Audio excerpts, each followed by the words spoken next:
Hello, my name is Michael Lambert, and today I want to talk a little bit about what happened last week, but I want to talk particularly about Keir Starmer's speech, which he gave last week, and I'm not sure quite why he gave such a speech, but his speech about the future of the Labour Party and so on.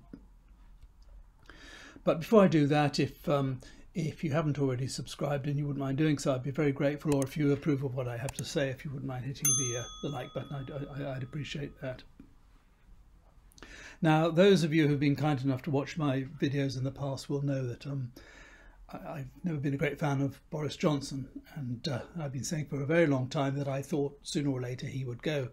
I thought it was inevitable because anyone who was as dishonest, as incompetent, as self-obsessed as him and as reckless as him could not possibly carry on without sooner or later coming a cropper, and of course he has done so. And so he leaves us having done so much damage, in particularly Brexit, which has ruined our economy, but so many other things. And this last 3 years, 2.5 years, has been just really, really disastrous. And he should never be forgiven or what he's done forgotten.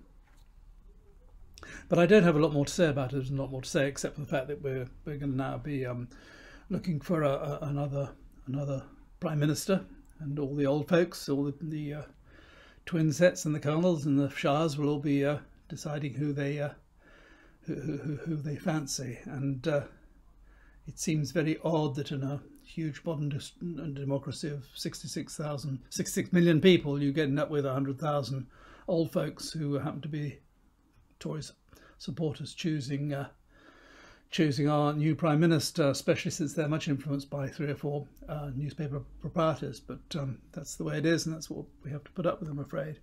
So we'll see what happens. But what I really wanted to talk about, particularly today, was this speech that Keir Starmer gave last week. I have no idea why he gave this speech, but he was setting out the future for Labour. And it was, in my view, a really, really foolish speech to give. It's a speech which I think will end up as being a millstone around his neck for the rest of his career. I just really don't see how he could have misjudged things so badly. Maybe I'm wrong. Maybe it turned out it was brilliant and everybody will rally behind him. But it seemed to me pretty stupid. As soon as Starmer took over, I, like many people, thought, well, thank God, there's a nice sort of sensible guy there. He's obviously very clever and responsible and so on, and particularly compared with Johnson, he seems so much better alternative. But I've been very, very disappointed, I must say. I watch him in Prime Minister's Question Time. He doesn't very often sparkle. He's a bit dull. He's a bit cautious and so on, and he's not very inspirational. And I think this speech is kind of, as far as I'm concerned, it's finished it for him. For me anyway, and so I'd just like to read a little bit about it, quote a few bits from this speech. In particular, the whole theme of the speech is that if you vote Labour, we will never, ever, ever rejoin the EU. We'll never join the Customs Union or the single market ever, or there'll never be free movement again. I don't know what possessed them to say that, but anyway, let me just read a few bits from this speech. He says. Because it's sort of speech you expect a sort of GCE student to do, I think, and it's just it's just naive drivel, really, most of it. The first step is to ensure Britain thrives in its new role in the world by ensuring we make Brexit work. Well, the Tories were trying to make Brexit work, and it was a complete disaster. Everybody can see it's a disaster. It's causing our economy to collapse. Every day we're hearing bad news, time after time after time. Every day is bad news about Brexit, one thing after another. And all the consequences, things like when you try and travel and you can't because there are no baggage handlers, so the flights are getting cancelled, and then when you get to the other end, you're queuing up for hours, and then you have your roaming charges, and all these sort of things which irritate people. And you go in the supermarket, and there are gaps in the shelves and so on. People are realising it was a disaster. And you can't go on forever saying, oh, it's all the pandemic, or it's a global thing, or it's all to do with the war in Ukraine. Those had big effects. But you can't go on blaming the effects of Brexit forever on other things. So as I say, he says he's going to ensure that Britain thrives in its new role in the world by ensuring we make Brexit work. I mean, that is totally meaningless. And then he says, this is the core of his speech. So let me be very clear. Under Labour, Britain will not go back into the EU. We will not be joining the single market. We will not be joining a customs union. That is unequivocal. And it isn't, I mean, it's forever. He's not saying this, there's no possibility for the time being. All he had to say was, it's too early to say. We'll see how things are going to pan out. We're not planning to apply to rejoin the customs union or single market. We're not considering it at the moment. But we're just going to wait and see what happens. That's all he had to do. But no, he's shut the door, locked the door, bolted the door, ripped the door up. We will never, ever, ever, under Labour, be closer to Europe. And then he goes on with all sorts of other gibberish, and it's all then it goes down then to sort of marketing speak, the sort of stuff that that GC students might write it on an advertising course or something. He says we must sort out the Northern Ireland problem. Well, they may do, they may not, but I think they're going to find that very difficult, just as the Conservatives have. You've got the DUP who are not going to move and could make all sorts of trouble. I've no doubt that Starmer would, if he became Prime Minister, he would abide by the agreement that was signed by Johnson and probably try and renegotiate it a bit. Then he goes on with all this sort of stuff about border checks. He says Labour would eliminate most border checks.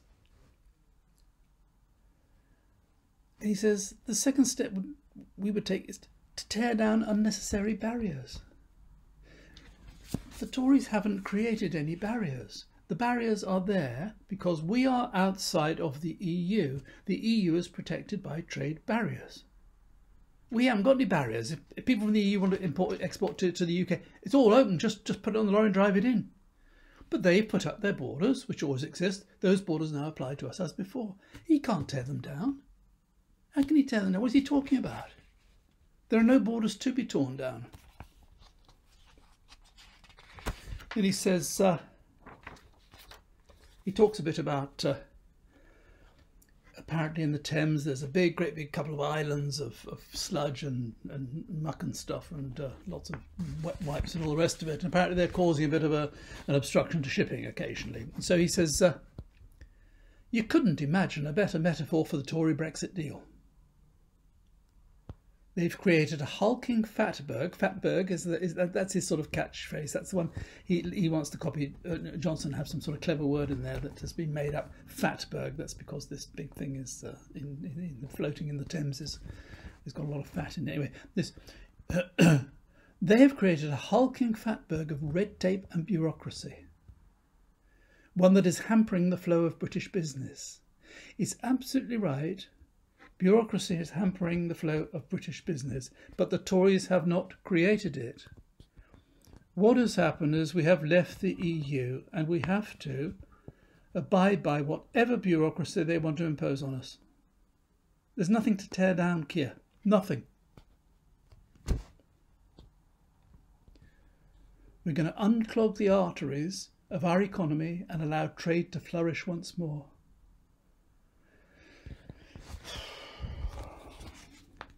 And then he says we're going to invest in Britain. I don't know whose money he's going to invest. Labour's plan looks very different from what I don't know. We will work hand in hand with business to bring the good, clean jobs of the future to our shores. Don't want any dirty jobs, we just can bring clean jobs to our shores. I don't know where they're coming from, but anyway, he's going to bring them to our shores, harnessing the power of government alongside the ingenuity of our brilliant private sector. I mean, who doesn't want to do that? What government doesn't want to do that? Were the Tories stopping that happening? Together, we will open up new markets and create new opportunities. The main thing is, as far as the new markets are concerned, we don't want anything to do with the biggest, richest, most successful market block in the world, which is 22 miles. We don't need to do with them, but we're going to open new markets all over the world. Ecuador's crying out for British goods. Cambodia, Namibia, they're crying out for our stuff. There's so many opportunities. He's going to open them all up. Tories wouldn't let us. The government have missed Brexit opportunities time and time again. What opportunities, Keir? What have they missed? We've had the ridiculous Liz Truss flying all around the world non-stop for 2 years now, previously as International Trade Secretary, now as Foreign Secretary, trying to do deals. She got 2 miserable little deals, one with Australia and one with New Zealand, which are absolutely useless. That's all she's got. So how are you going to suddenly get all these new deals? People are not all over the world waiting for us. Then he says we're going to make sure that British regulation is adapted to suit British needs. That means if we want to have 7-pin plugs instead of 3-pin plugs, we can. We can. As long as we don't want to export any of our goods. We can make what anything like to suit ourselves. We don't have to worry about foreigners, unless, of course, we want to sell to them. That is Labour's plan to make Brexit work. That's his plan. Plan? It is a plan that puts the divisions of the past behind us, and it seizes on the challenges and opportunities of the future. It's a plan that helps everyone from exporters to musicians to thrive. What plan? A plan that puts Britain in the best place to compete on the global stage. I don't think it does. A plan that will help us achieve our central mission of delivering economic growth to Britain and spreading it throughout the country. I don't know if I told you, I'm going to start a business next week, and it's going to be it's going to be a multinational business, and I'm not sure what I'm going to sell yet, but it's going to be all over the world. I'm going to be a multi-millionaire. Oh, I can't believe it. Starting next week, I think. We will not return to freedom of movement to create short-term fixes. No. We are going to train up our own people to dig potatoes. They go to college, I expect, for a potato picking course. We don't want these Romanians coming here and picking our things. And we go train up our own people to work in the abattoirs and to do baggage handling and to clean the lavatories at the airport. Yeah, we're training up our own people for all that. Yes, no, we really don't want foreigners, especially people from the EU coming and doing those sort of jobs. And that's their plan to make Brexit work. And that's what he's hung around his neck, that millstone of never, ever getting back closer to Europe. And what is going to happen now, I think, is that the Tories are going to have to elect a new leader. Whoever they get is immediately, since everyone now knows that Brexit's a failure, but nobody can really admit it, whoever becomes leader is then immediately going to start backtracking. Johnson will be blamed for everything. It'll be his Brexit that went wrong. It was the way he handled it, but it's too late. We can't go back. We must try and find ways of working around it. Try and find ways of easing our way back into the customs union and single market and the EU and so on. And so the Tories are all going to be working hard to try and get back, try and turn around, turn the coach around. Whereas Starmer, he wants to bash on down the wrong road. No, we've chosen this road. Let's go down there. We know it's all wrong road. We know it's all going wrong. Let's go on there.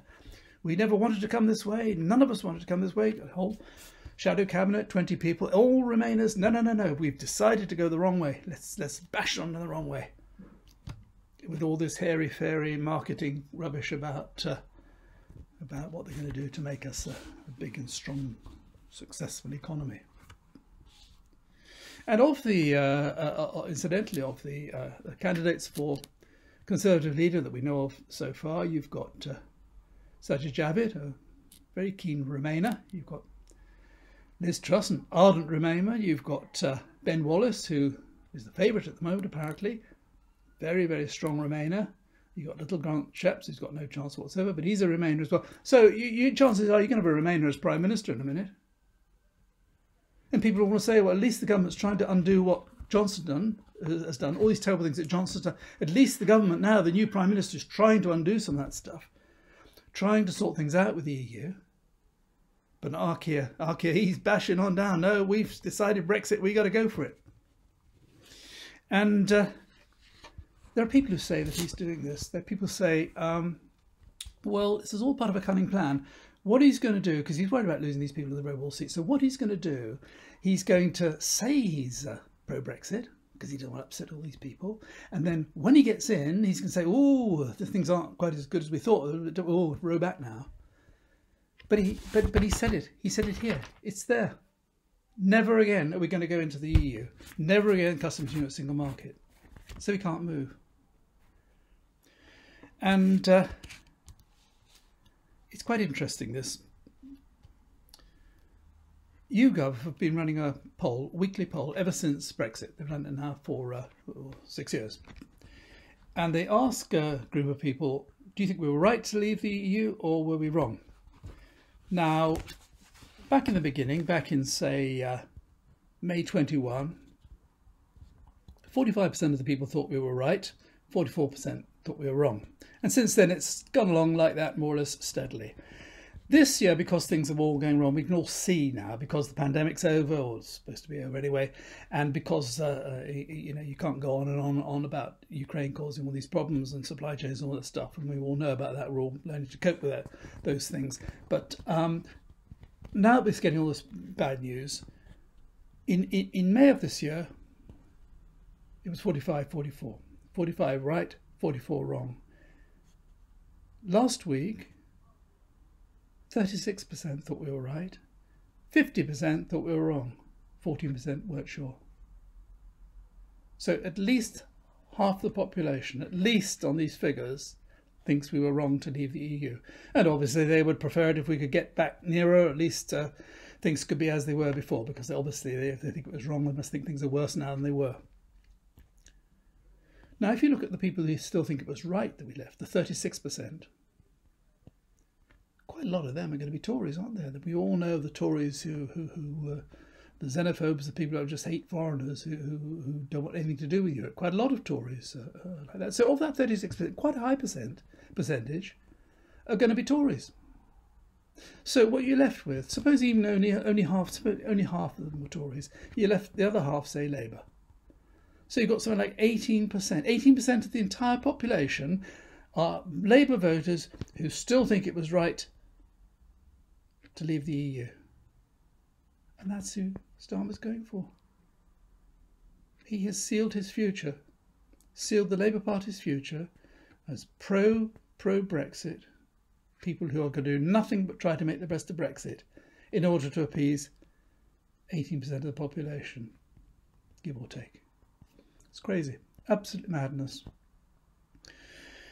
And I think what will happen, of course, is that many thousands of people, maybe millions of people, are going to say, "Sod this, we don't support the EU anymore. We think it was a mistake. We don't want to vote for any party that wants to keep on with this Brexit. We want to try and row back.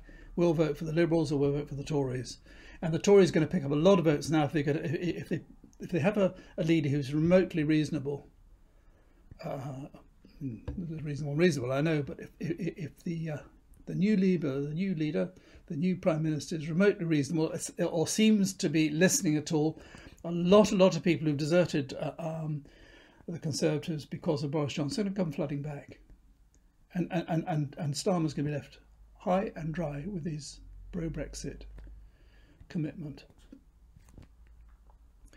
That's what I think about it. Maybe I'm completely wrong, but we'll see. But frankly, I think it was a really bad mistake, and I think that, coupled with the fact that they've now lost their biggest asset, which was Boris Johnson, because the longer he stood in office, the worse the Tories were going to do, and I think you'll see a lot of realigning now. So not good for not good for Labour, and I think Starmer has blown it. Anyway, that's what I think about it. If you watched this far, thank you very much. And unfortunately, because of what's been going on this week, I've been watching everything and all the events, and so I haven't got I haven't got any brilliant comments to read out to you, but I will have next time. And so until next time, thank you, and bye for now.